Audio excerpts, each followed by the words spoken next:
안녕하세요. 감성편지의 김다원입니다. 지난주에 이어 생텍쥐베리 어린 왕자를 읽습니다. 닷새째 날, 언제나 그렇듯이 양 때문에 어린 왕자의 비밀을 알 수 있었다. 그는 오랫동안 말없이 생각한 어떤 문제의 결과인 듯 갑자기 밑도 끝도 없이 나에게 물었다. 양은 작은 나무를 먹는 걸 보면 꽃도 먹나 보지? 양은 닥치는 대로 먹지. 가시 있는 꽃도? 그렇단다. 가시 있는 꽃도. 그럼 가시는 뭘 하는 거야? 나는 그것을 알지 못했다. 나는 그때 내 기관의 지독하게 빡빡한 볼트를 빼내려고 죽을 애를 쓰고 있었다. 나는 고장이 아주 심한 것으로 생각이 돼 꽤 걱정이었고, 먹을 물이 없어져 가는 것 때문에 최악의 상태를 걱정하지 않을 수 없었다. 가시는 무엇에 쓰지? 한 번 질문을 하면 어린 왕자는 그것을 내동댕이 치는 법이 없었다. 나는 볼트 때문에 화가 나서 아무렇게나 대답했다. 가시는 아무짝에도 쓸모없는 거야. 꽃 쪽에서 괜히 심술 부리는 거지. 그래? 그러나 잠시 후 그는 원망스러운 듯 나에게 툭 쏘아댔다. 그렇지 않을 거야. 꽃은 약하거든. 천진난만 하고. 그래서 있는 힘을 다해 지켜야 하는 거야. 가시를 가지고 겁주는 거지. 나는 아무 말도 하지 않았다. 그때 나는 생각했다. 이놈의 볼트가 계속 말썽이면 망치로 두들겨 비틀어 버려야지.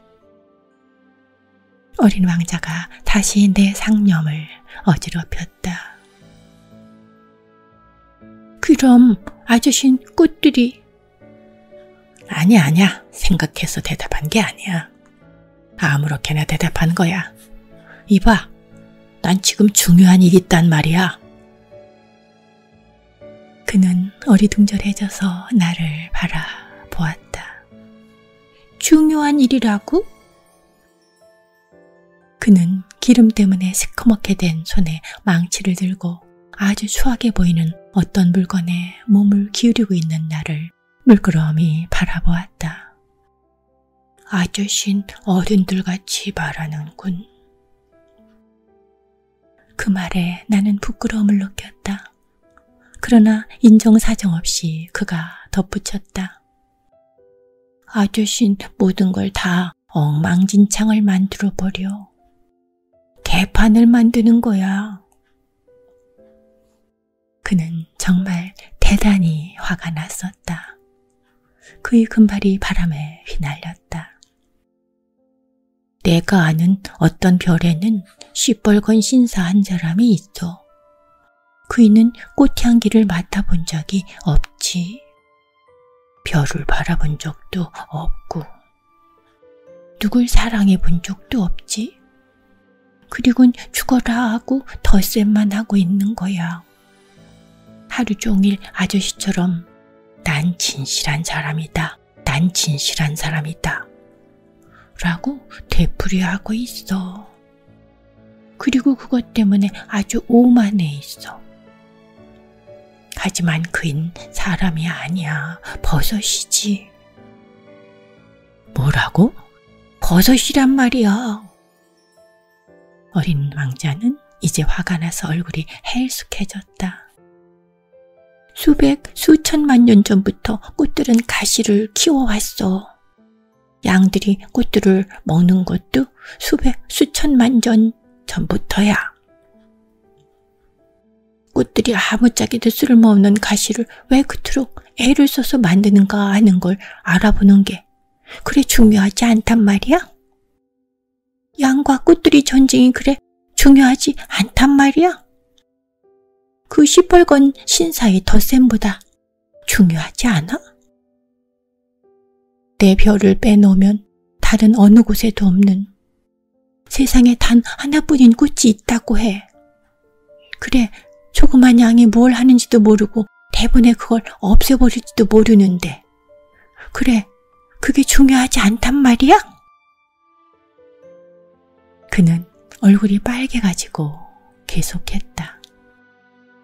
수백 수천만의 별 중에 단 하나밖에 없는 꽃을 누군가 사랑한다고 해. 그럼 별을 바라보기만 해도 충분히 행복해질 거 아니야?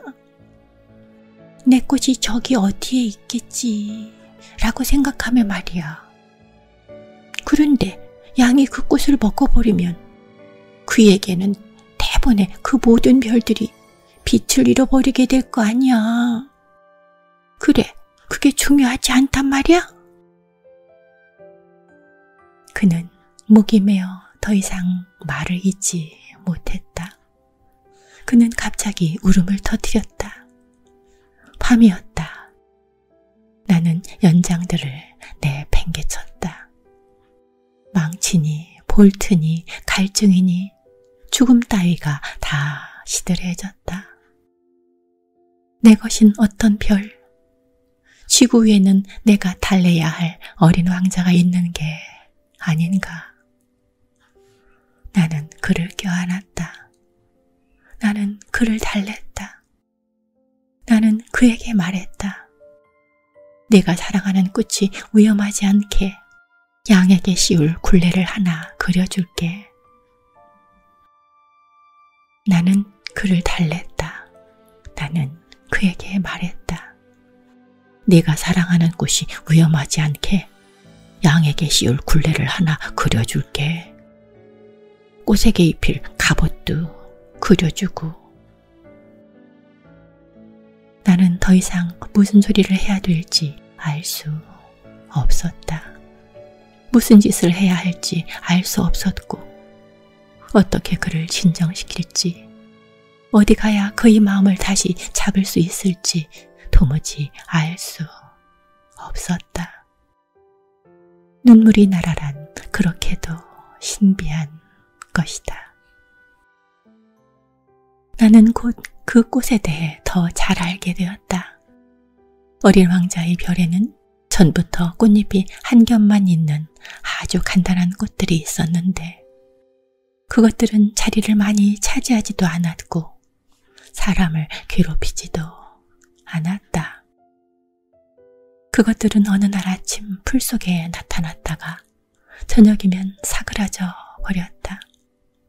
그런데 어느 날 어디서 날아왔는지 알 수 없는 시에서 그 꽃이 싹 섰다. 어린 왕자는 다른 싹과 같지 않은 그 싹을 아주 가까이서 살폈다. 새로운 종류의 바오밥 나무인지도 몰라. 그러나 그 어린 나무가 이내 자라기를 멈추고 꽃을 피울 준비를 했다. 대단한 꽃봉오리가 맺는 것을 지켜본 어린 왕자는 거기에서 어떤 신비로운 것이 나타나리라 생각했다. 그러나 꽃은 계속해서 푸른 방 속에 숨어 치장을 하고 있었다. 조심스럽게 색깔을 고르고 천천히 옷을 입고 하나하나 자기 꽃잎을 다듬었다. 개양귀비 모양 헝클어진 채 나타나기가 싫었던 것이다. 한창 아름다울 때 나타나고 싶었던 모양이다. 정말이야, 무척 때깔 부리는 꽃이었다. 신비스러운 화장이 그래서 여러 날을 두고 계속 됐다. 그러더니 어느 날 아침 바로 해가 뜰 시간에 제 모습을 드러냈다. 아주 정성 들여 치장을 한 그 꽃은 하품을 하면서 말했다. 오, 겨우 깨어났군. 미안해요. 아직도 머리가 온통 헝클어져 있어요. 어린 왕자는 그때 감탄을 금할 수가 없었다. 정말 아름답네요. 그렇지요? 라고 꽃이 조용하게 대답했다. 그리고 전 해와 함께 태어난걸요. 어린 왕자는 그 꽃이 꽤 정숙하지 않다고 생각했다. 그러나 그것은 너무나 마음을 움직이는 꽃이었다. 아침 식사 시간 같아요. 라고 그 꽃이 곧 덧붙였다. 제 생각 좀 해주세요. 어린 왕자는 아주 어리둥절했다가 찬물 한 통을 가져다가 꽃에 뿌려 주었다. 이렇게 해서 그 꽃은 자기의 변덕 많은 허영심으로 그를 상당히 괴롭혔다. 예를 들자면 어느 날 자기의 4개의 가시 이야기를 하면서 그 꽃은 어린 왕자에게 말했다. 호랑이들이 발톱을 내밀고 달려들어도 전 무섭지 않아요. 이 별에는 호랑이가 없어요. 라고 어린 왕자가 반박했다. 그리고 호랑이는 풀을 먹지도 않아요. 전 풀이 아니에요. 꽃이 부드럽게 대답했다. 미안해요. 호랑이는 무서울 게 없어요. 하지만 바람 부는 건 무서워요. 병풍 가진 것 없어요? 바람 부는 것이 무섭다. 풀치고는 운이 좋지 않군. 이렇게 어린 왕자는 생각했다. 꽃은 정말 까다롭군. 저녁에는 고가를 씌워줘요. 당신 별은 너무 추워요. 살기에 썩 좋지는 않아요. 제가 온 곳은... 그러나 그 꽃은 갑자기 말을 끊었다. 시 모습으로 온 게 아닌가 말이다. 그러니 다른 곳을 알 턱이 없었다. 그렇게 곧 들통이 날 거짓말을 하려고 했다는 걸 들킨 데에 속이 상해 그 꽃은 잘못을 어린 왕자에게 뒤집어 씌우려고 2-3번 기침을 했다. 병풍은요? 가지러 가려던 참인데 당신이 말을 하고 있어서. 그러자 꽃은 여하튼 그에게 가책을 느끼게 할 양으로 기침을 심하게 했다. 그래서 어린 왕자는 선의로 해석하려는 그의 사랑에도 불구하고 곧 그 꽃을 의심하게 되었다. 그는 하잘것없는 말도 중요하게 생각하고 그것 때문에 아주 불행하게 되었다. 어느 날 그는 나에게 털어놓았다. 꽃의 말을 듣지 않아서야 할 걸 그랬어. 꽃이 하는 말을 들어서는 안 돼. 그냥 바라보고 향기를 맡아야 돼. 내 꽃도 내 별에 향기를 떨치고 있었는데 난 그걸 즐길 줄 몰랐거든. 내 속을 그렇게 긁어놓은 발톱 이야기도 가엾게 생각했어야 되는 건데. 그는 계속 속을 털어놓았다. 그때는 아무것도 알지 못했어. 행동을 보고 판단해야지 말을 가지고 판단해서는 안 되는 거였어. 그 꽃은 나에게 향내를 풍겨주고 내 마음을 환하게 해주었어. 도망가서는 안 되는 건데 그랬어. 그 하찮은 꾀 뒤에 애정이 있는 걸 눈치챘어야 했는데. 꽃들이란 모순 덩어리거든. 하지만 너무 어려서 사랑해 줄 줄을 몰랐지. 나는 그가 철새들의 이동을 이용해서 도망해 나왔으리라 생각한다. 떠나는 날 아침에 그는 별을 잘 챙겨봤다. 그는 조심스럽게 활화산을 소재했다. 그의 별에는 활화산이 2개 있었다. 그것은 아침 조반을 덮이기에 꼭 알맞았다. 그의 별에는 또한 사화산이 하나 있었다. 그러나 그의 말 맞다나 그는 그래서 그 사화산도 또한 소재했다. 소재만 잘 해주면 화산들은 폭발하지 않고 조용히 규칙적으로 불탄다. 화산의 폭발이란 굴뚝 불길과도 같은 것이다. 물론 우리 지구에서는 우리가 너무 작아 화산을 청소할 수가 없다. 그래서 숱한 귀찮은 일거리들을 만들어내는 것이다.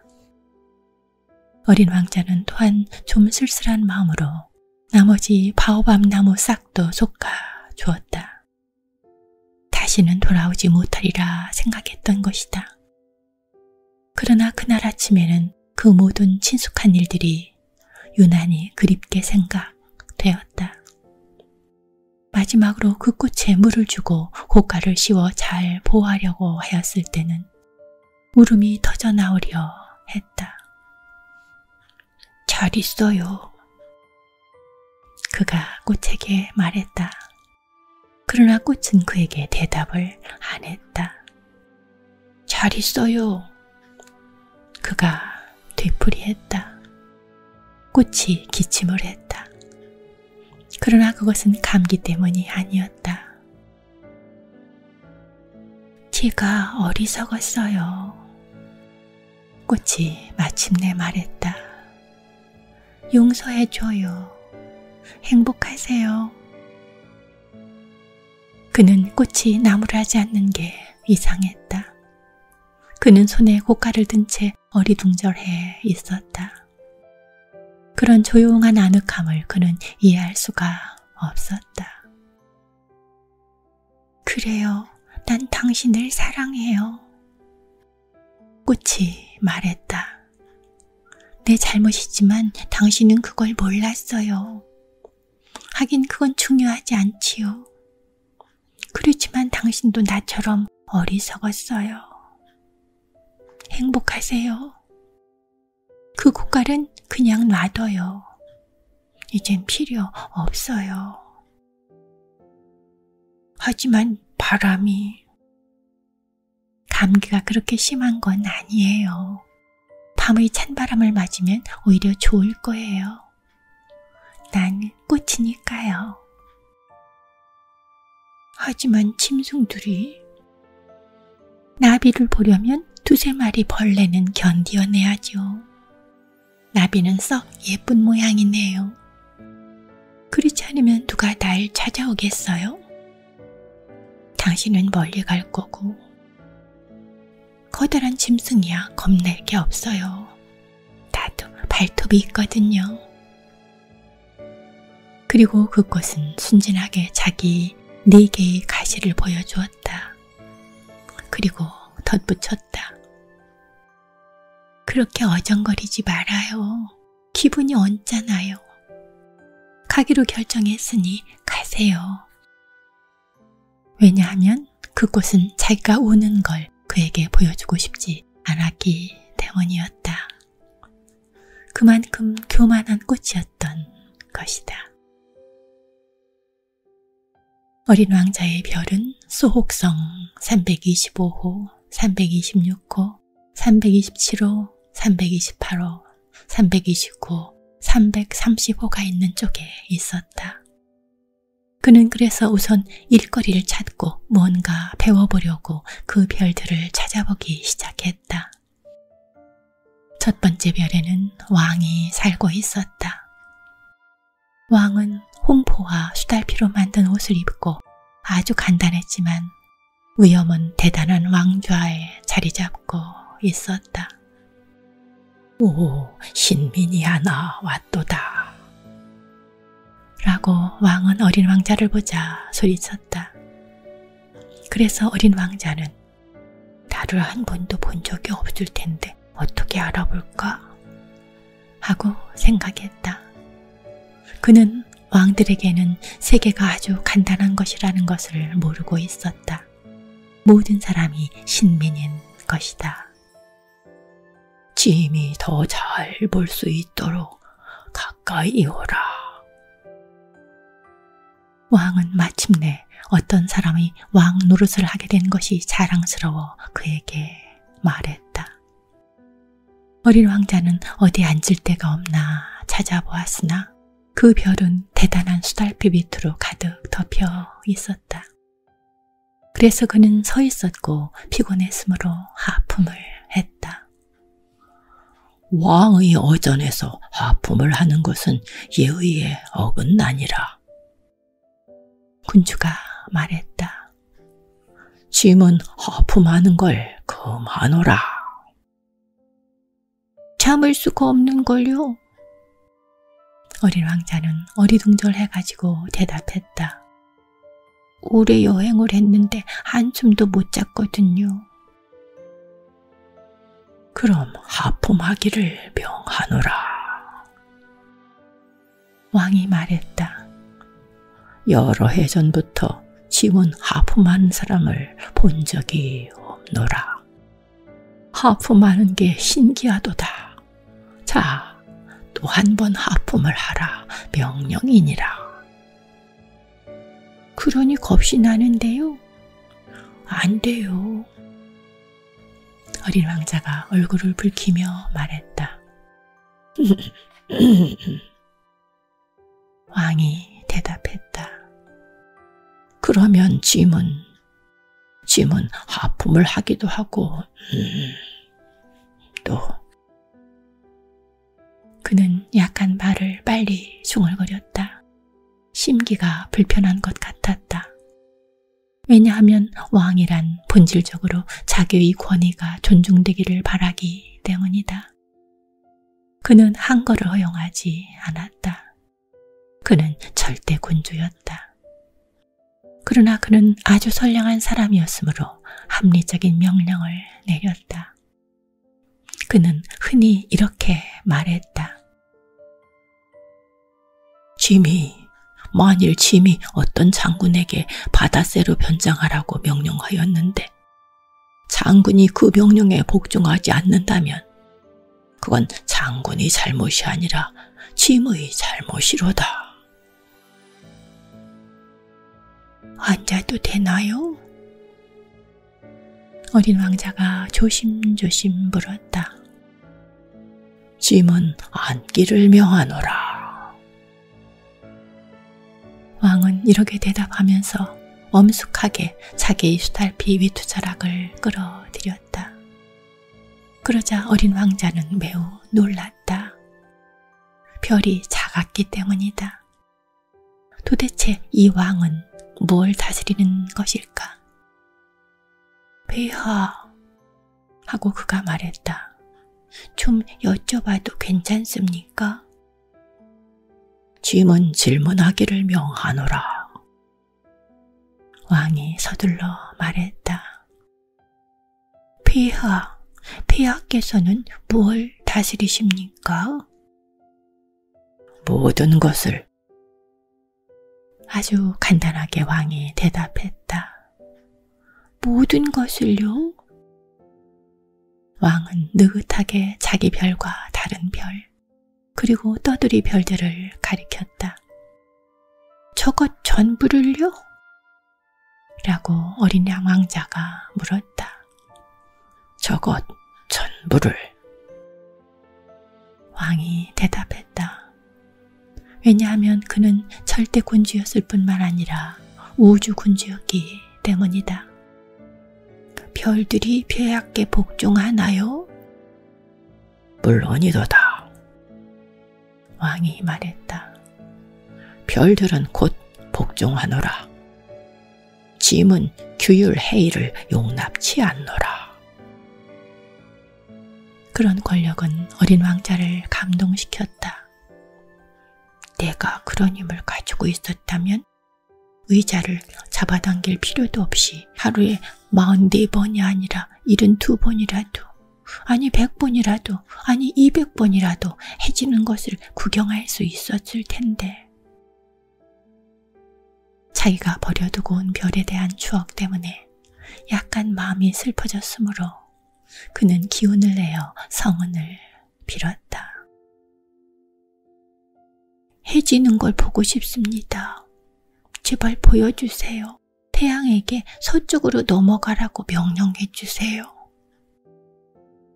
만일 짐이 어떤 장군에게 나비마냥 이곳 저곳을 날아다니라든지 한편의 비극을 쓰란다든지 혹은 바다새로 변화하라고 명령하였는데 장군이 하달된 명령을 수행하지 못한다면 그와 짐 중에서 누가 잘못하였겠는가? 폐하입니다. 어린 왕자가 단호하게 말했다. 옳도다. 자기가 할 수 있는 것을 명령해야 하느니라. 왕이 다시 말했다. 권위는 제일 먼저 이성에 기초해 있느니라. 만일 네가 네 백성들에게 바다에 가 빠져 죽으라 명령하면 그들은 혁명을 일으킬 것이로다. 짐이 복종을 요구할 권리가 있음은 짐의 명령이 합리적이기 때문이노라. 그럼 제가 부탁한 해지는 것은요? 한 번 질문을 던지면 잊어버리는 적이 없는 어린 왕자가 이렇게 주의를 환기시켰다. 해지는 구경을 하게 되리로다. 짐이 그것을 요구하겠노라. 그러나 짐은 짐의 통치학에 따라 시기가 무르익을 때까지 기다리겠노라. 언제 시기가 무르익겠습니까? 왕은 우선 커다란 달력을 찾아보고 나서 대답했다. 그건 저녁 7시 40분경이 되겠노라. 그러면 너는 짐의 명령이 얼마나 잘 이행되는지 보리로다. 어린 왕자가 하품을 했다. 그는 해치는 것을 못 보게 되는 게 서운했다. 그는 벌써 약간 실증이 났다. 저는 여기서 할 게 없습니다. 그는 왕에게 말했다. 떠나겠어요. 떠나지 마라. 신민을 갖게 된 게 몹시 자랑스러운 왕이 대답했다. 떠나지 말라. 짐은 너를 장관을 시키리라. 무슨 장관인데요? 법무부 장관이노라. 하지만 여긴 재판할 사람이 없는데요. 할 수 있느냐? 왕이 말했다. 짐은 아직까지 짐의 왕국을 순시한 적이 없노라. 짐은 너무 늙었고 수레를 타고 다닐 자리도 없고 걸어 다니는 건 힘이 드노라.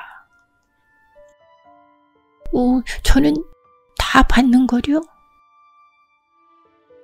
몸을 굽혀 그 별의 저쪽 편을 힐끗 쳐다보며 어린 왕자가 말했다. 저쪽에도 아무도 없어요. 그럼 자신을 재판하면 되노라. 왕이 대답했다. 그게 가장 힘드노라. 다른 사람을 재판하는 것보다 자신을 재판하는 것은 정말 어려운 일이노라. 정말 자신을 재판할 수 있게 되면 진짜 현인이 될 것이로다. 전 다른 데서도 저를 재판할 수 있어요. 여기 있을 필요가 없지요. 어린 왕자가 말했다. 왕이 말했다. 이 별 어딘가에 늙은 쥐가 한 마리 있노라. 밤이면 그 소리가 들리노라. 너는 그 늙은 쥐를 재판할 수 있노라. 때때론 사형 선고를 내릴 수도 있노라. 그러면 그 쥐의 생명은 너에게 달려노라. 그러나 매번 특사를 내려 그 쥐를 아끼도록 하라. 한 마리밖에 없음이로다. 전 사형 선고를 내리는 거 좋아하지 않아요. 어린 왕자가 말했다. 가야 될 것 같아요. 가지 말라. 왕이 말했다. 어린 왕자는 준비를 다 끝냈으면서도 늙은 군주를 서운하게 하고 싶지가 않았다. 폐하의 명령이 어김없이 이행되기를 원하신다면 합당한 명령을 내려주십시오. 예를 들면 1분 안에 떠나라고 명령하실 수 있으실 것입니다. 시기가 무르익은 것 같습니다. 왕이 아무런 대답도 하지 않았으므로 어린 왕자는 처음엔 주저주저하다가 한숨을 내쉰 뒤 출발했다. 짐은도를 대사로 임명하노라. 그러자 왕이 서둘러 소리 질렀다. 그는 잔뜩 위험을 부리고 있었다. 어른들은 정말 이상하군. 이라고 어린 왕자는 여행을 하면서 속으로 중얼거렸다.